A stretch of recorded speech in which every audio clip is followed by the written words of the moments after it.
That was a move. All right, next speaker is from the Texas area.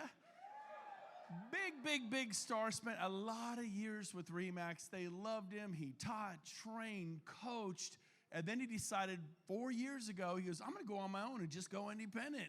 And the first week, 3 people joined him. The next week, 3 more. At the end of the first month, 12. At the end of the first year, he had over 100 agents because people are drawn to this man.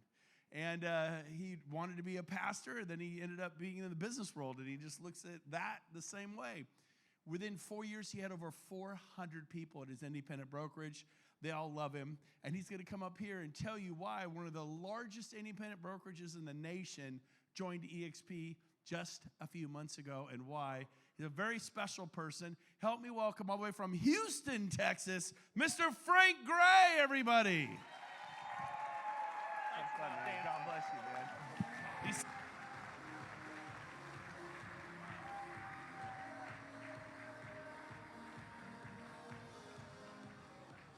I already told Brent I'm not dancing, so don't wait for it. Ain't happening. Hey, before we talk about real estate, I want to talk about something really important, and I'm talking about the beautiful blonde down at the end of the second row. That is my babe in Christ, my godly blessing, the woman who saved my life 32 years ago when she agreed to be my wife.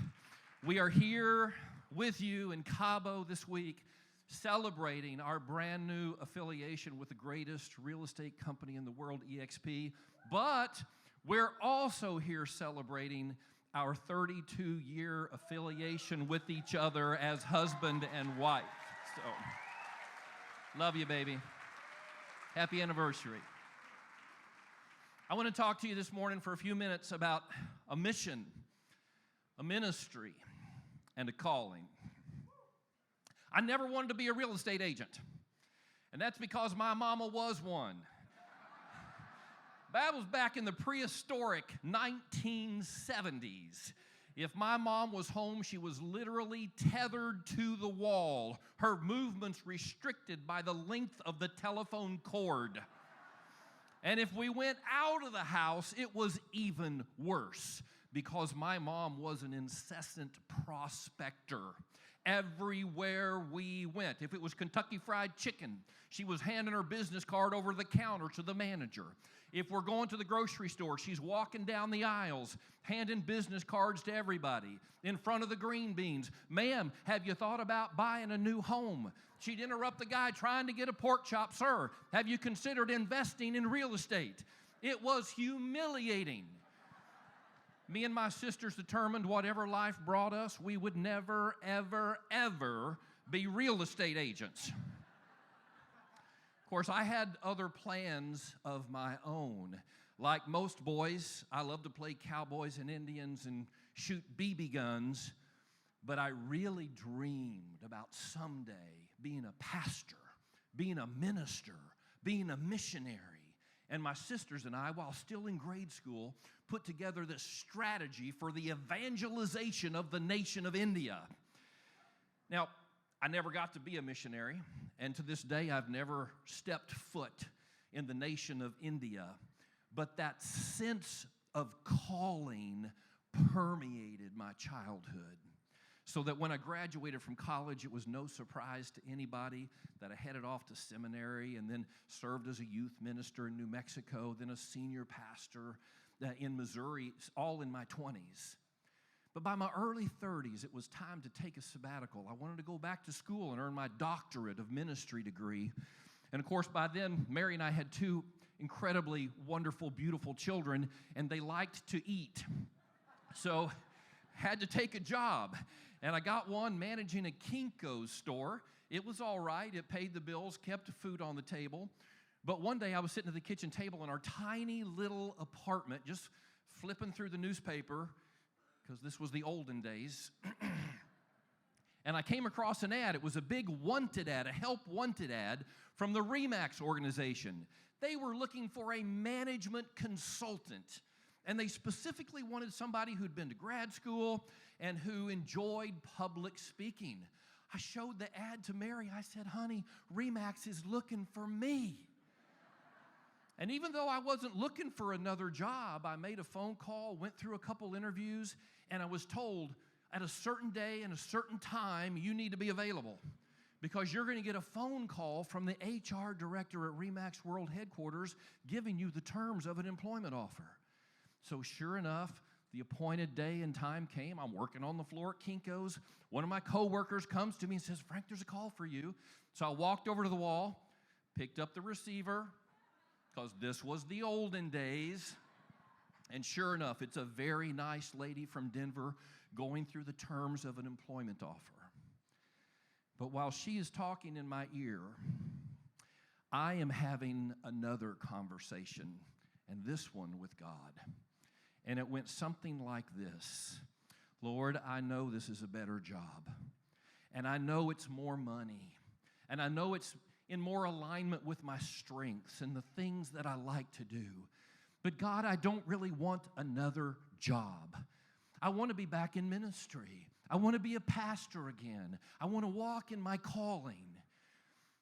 And just as clearly as I have ever heard anything in my life, before then or since then, God talked back to me.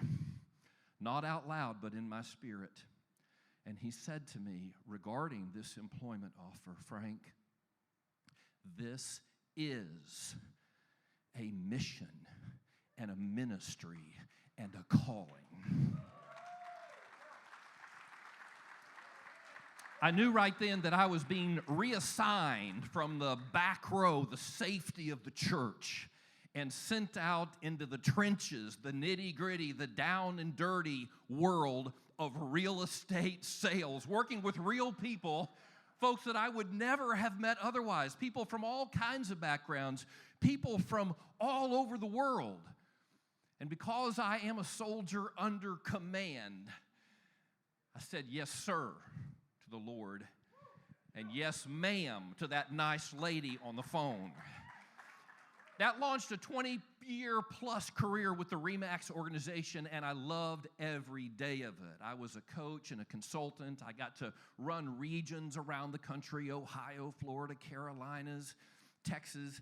My last few years with ReMax, I was their master trainer worldwide, created their broker-owner training videos, got to travel the world training broker owners how to build strong, profitable businesses. They flew me to the world headquarters every month to train all their new franchisees from around the world. It was an incredible run. And it was because I never looked at it as a job, but I saw it as a mission, a ministry, and a calling. I loved the top producer culture at ReMax. We had the best of the best. That's what we told ourselves. But as so often happens personally and with organizations, sometimes our strength can also be our weakness. And I became increasingly frustrated and disturbed by the lack of opportunity that we provided to really good people, really talented people, motivated, fired up, people who were going to have an incredible real estate career, but we would never give them a chance because they were new, they were unproven, or in many cases, even when a broker owner was willing to hire them, they couldn't gain traction because the fees were so high. And whenever they had a closing, the broker kept most of it. They never had enough to really put food on their own table or reinvest in their business. And over time, that disturbance in the force led to a new assignment in my mission, ministry, and calling. Brent mentioned it a moment ago, just over 4 years ago. I left the ReMax organization and started my own independent real estate brokerage, Abby Realty, named after our beautiful daughter with special needs, Abby. There were 4 agents, I called them the Courageous Four, and one very scared broker who gathered at our house on the night of November 15th, 2017. Mary provided chili and cornbread, and we plotted the start of this new company. I was scared, not because I thought it would fail. I knew I was going to provide what agents needed. In fact, we were very confident that ultimately we would 10x this organization. We'd have 30 or 40 agents someday. Now, I was scared a little bit because this was the first time in my life I had stepped away from the security of a W-2 paycheck. And I just wanted to make sure that I would still be able to put food on the table. But I need not have worried because the very next week, 3 more joined us. The next week, 3 after that. The next week, 3 again. A couple months into it, I joined Frank Klesich and his recruiting group at Viral Marketing. And by the 6-month mark, we had 100 agents. Yeah. By our 4-year anniversary, just past November, we had 472 incredible agents. We were strong, respected, profitable, seemingly unstoppable. In fact, every year of our 4-year history, we were the fastest growing independent real estate brokerage in the state of Texas. And so you may share my shock and surprise and those of others when I stood up at our 4-year anniversary party just a few months ago and announced that it would be our last, because I was shutting down Abbey Realty to join eXp Realty and invite all 472 agents to come with me.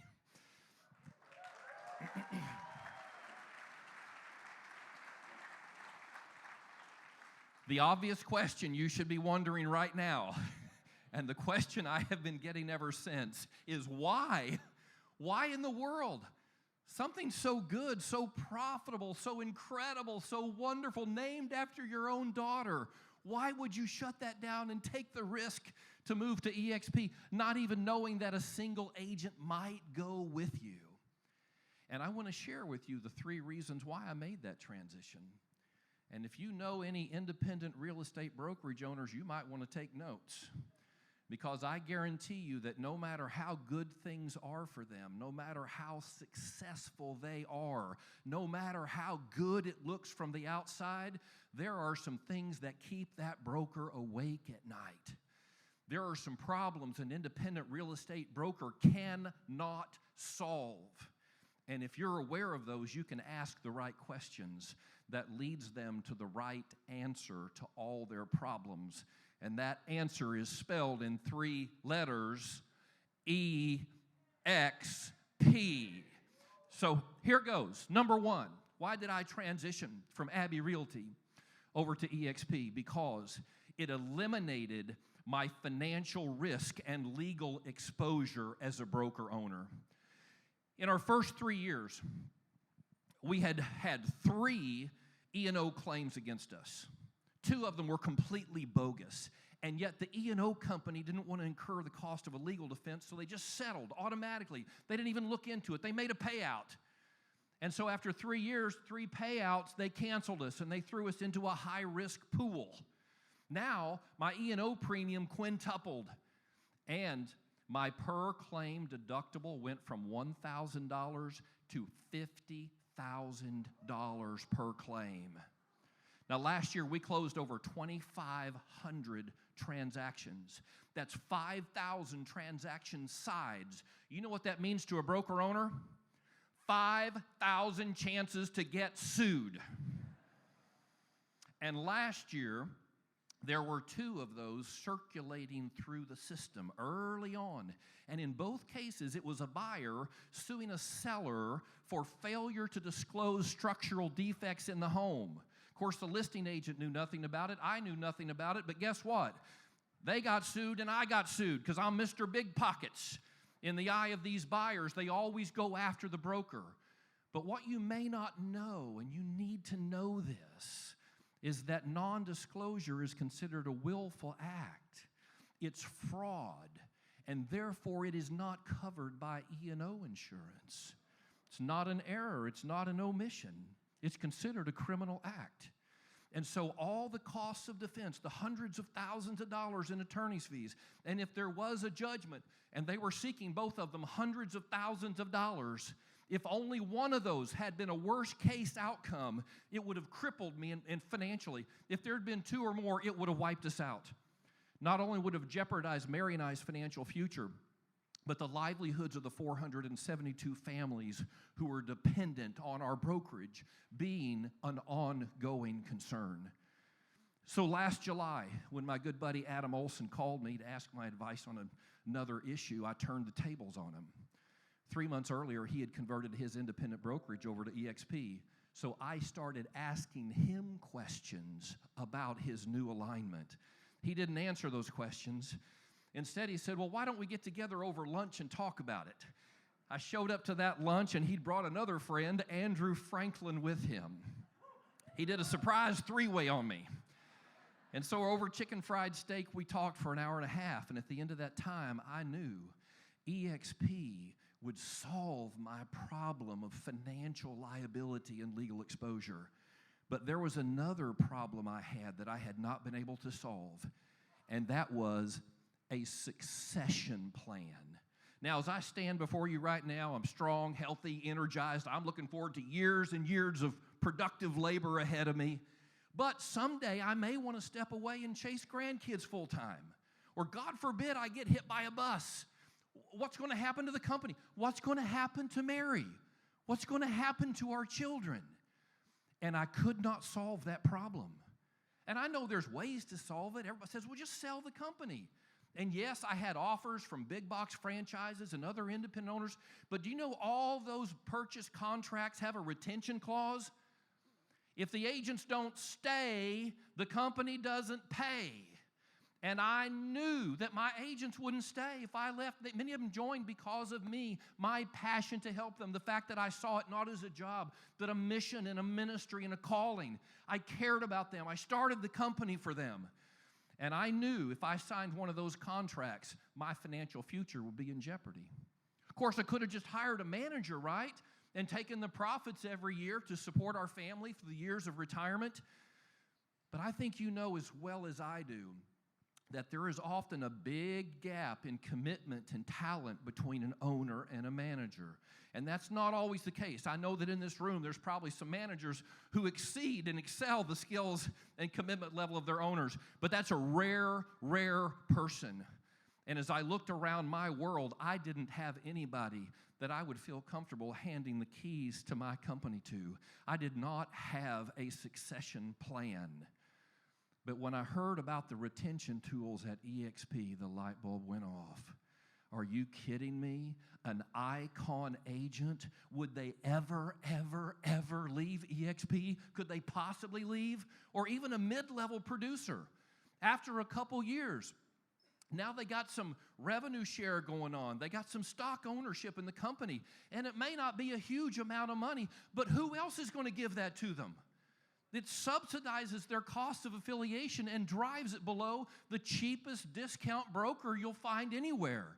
I knew if I could get my agents to come with me, my retention problem was solved. My succession plan problem was solved. And at some point, I could ride off into the sunset, and my income would not only be secure and stable for all the years of retirement, but because of the leverage built into the exponential EXP plan, it would actually grow over time. Where else can you get that? I left that lunch with Adam and Andrew knowing that alignment with EXP solved my two biggest problems as an independent brokerage owner. But I would never have left. I would never have transitioned if it had just solved my problems. Remember, I started Abbey Realty not for me, but for those agents. It had to be an incredible value for them in order for me to make the switch. So at the end of that lunch, I promised Adam and Andrew, I'm going to enter a due diligence period.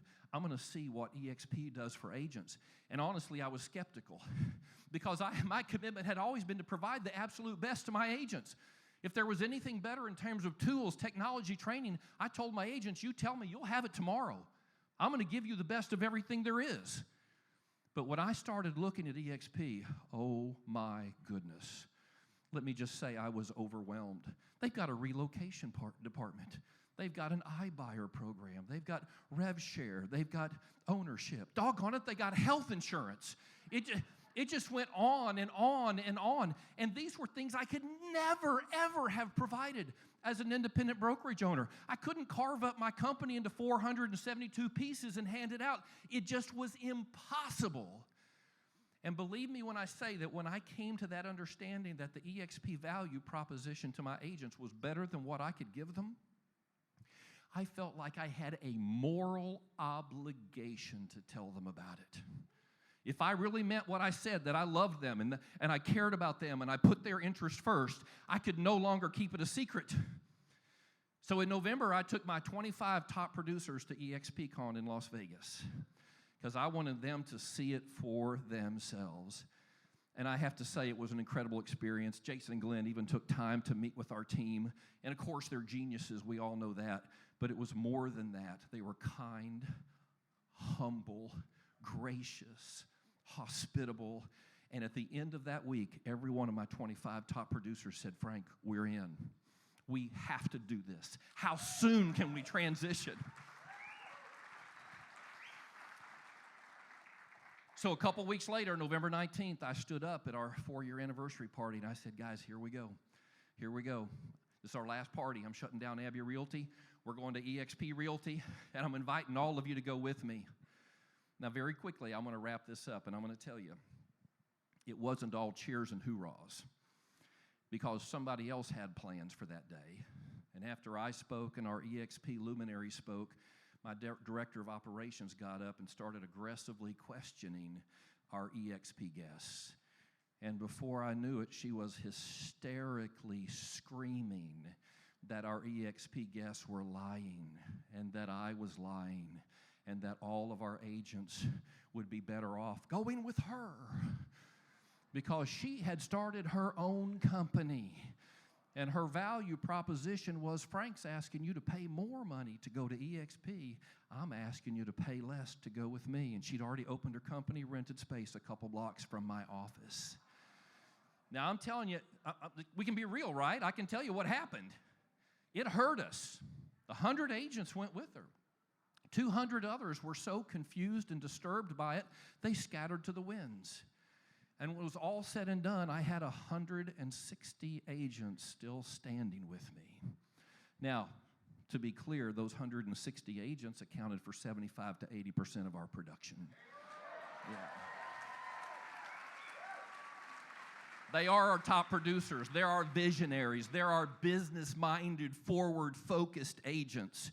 And in the 2 months since we have completed this transition, I'm telling you, they are more fired up than ever. In fact, 50 of them have joined my EWOX club, Exponential Wealth Opportunity Club, and we're meeting every single month to help each one of us create this massive RevShare organization. In fact, Gene, I want to publicly say that I accept your challenge to be one of the 1,000 EXP agents who each change lives and generational destinies by attracting at least 1,000 more agents into the EXP family. And I want you to know, Gene, in fact, all of you, I want you to know this. For me, this will not just be a job. It will not just be an exciting challenge. It will not just be an incredible financial opportunity, but it is a mission, a ministry, and a calling. Thank you. Woo! Woo!